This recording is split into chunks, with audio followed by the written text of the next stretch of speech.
buen juez. La maestra del grupo de Carlitos organizó una reunión especial en la que todos los niños deberían llevar a su papá. Cuando estuvieron todos reunidos, la maestra les dijo: muchas gracias por venir. Los he invitado para que cada papá platique con los niños sobre su trabajo. Así los pequeños podrán conocer la diversidad de oficios y profesiones. Los primeros que tomaron la palabra fueron un carpintero, un contador público y un taxista. Hola niños, buenos días. Yo soy chofer de taxi y bueno, les voy a platicar un poquito desde cuando empecé. Hace muchos años que estuve trabajando. Le siguieron un dentista, un piloto aviador y un vendedor de autos. Pero quien más llamó la atención fue el papá de Carlitos. Cuando se presentó y dijo que era juez, los niños se quedaron extrañados. ¡Órale! Yo no sabía que existiera un trabajo así. El juez comenzó a explicarles. Miren, niños, cuando hay una demanda o acusación contra una persona, tienen que aplicarse las leyes para castigarla por el delito que cometió o para defenderla si es inocente. Después les dijo que ese trabajo no era nada fácil. ¿No es suficiente ver la cara de las personas para saber si son culpables? No es suficiente ver la cara de las personas para saber si son culpables. Un buen juez no se puede dejar llevar por las apariencias, porque hay gente muy mala con apariencia de cordero y gente muy buena con apariencia de lobo. Otro niño le preguntó si no bastaba con escuchar una acusación para castigar a alguien.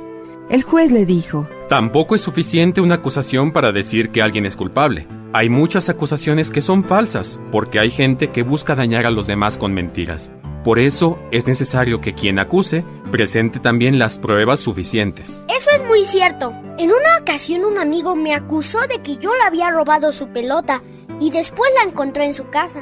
El juez volvió a insistir que su trabajo era muy delicado porque si no tenía el cuidado necesario, podía condenar a una persona inocente. Un buen juez siempre tiene que buscar todas las pruebas posibles para hacer un juicio justo. ¿Nos podría poner un ejemplo?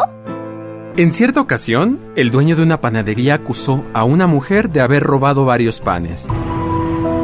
Pero la mujer se defendió diciendo que era inocente.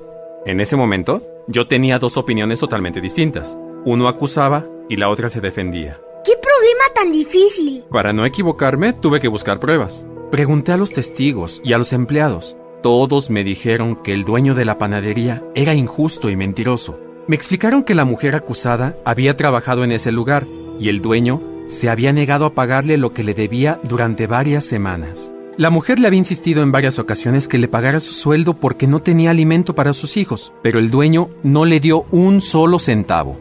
Bajo esas circunstancias, ella se vio obligada a cobrar su salario tomando algunos panes. El juez les hizo entender a los niños que en este caso el panadero era el culpable y quería acusar a una persona inocente para que la condenaran. Con esa explicación, el juez hizo comprender a los niños que era muy difícil hacer un juicio de los demás porque no siempre se tienen todas las pruebas. Antes de terminar su participación, les contó una parte del Evangelio. Miren, la Biblia nos dice que en tiempo de Jesús, un grupo de personas acusaban a una mujer de haber cometido un pecado grave. Todas esas personas se habían dejado llevar por las apariencias, pero les faltaba información. No conocían a la mujer y no sabían nada de su vida, ni de sus necesidades, ni de sus sentimientos. En cambio, Jesús, que tenía pruebas suficientes porque conocía a todos, sabía que no debía condenarla y la perdonó. Jesús sabía que entre los que la querían condenar había muchos que tenían pecados mayores y por eso les dijo: el que esté libre de pecado, que arroje la primera piedra. ¿Y qué pasó después? Como todos los acusadores tenían pecados, ninguno lanzó piedras y se fueron retirando. Esa fue una muy buena lección para los jueces. Si queremos ser buenos jueces, no tenemos que juzgar tan fácilmente.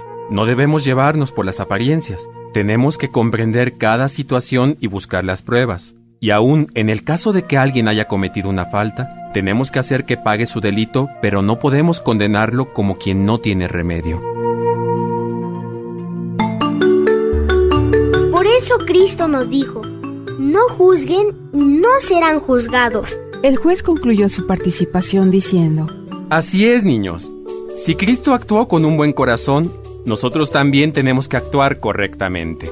Cuando terminó la reunión con los padres de familia, todos los niños agradecieron a la maestra la oportunidad que les dio para conocer diversos trabajos, pero sobre todo porque aprendieron mucho del justo juez.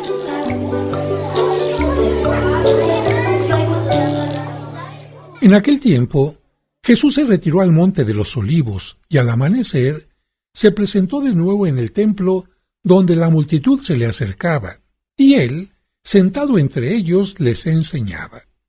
Entonces, los escribas y fariseos le llevaron a una mujer sorprendida en adulterio, y poniéndola frente a él, le dijeron: Maestro, esta mujer ha sido sorprendida en flagrante adulterio. Moisés nos manda en la ley apedrear a estas mujeres. ¿Tú qué dices? Le preguntaban esto para ponerle una trampa y poder acusarlo. Pero Jesús se agachó y se puso a escribir en el suelo con el dedo. Como insistían en su pregunta, se incorporó y les dijo: Aquel de ustedes que no tenga pecado, que le tire la primera piedra. Se volvió a agachar y siguió escribiendo en el suelo. Al oír aquellas palabras, los acusadores comenzaron a escabullirse uno tras otro, empezando por los más viejos, hasta que dejaron solos a Jesús y a la mujer que estaba de pie junto a él. Entonces Jesús se enderezó y le preguntó: Mujer, ¿dónde están los que te acusaban? ¿Nadie te ha condenado? Ella le contestó: Nadie, Señor. Y Jesús le dijo: Tampoco yo te condeno. Vete y ya no vuelvas a pecar.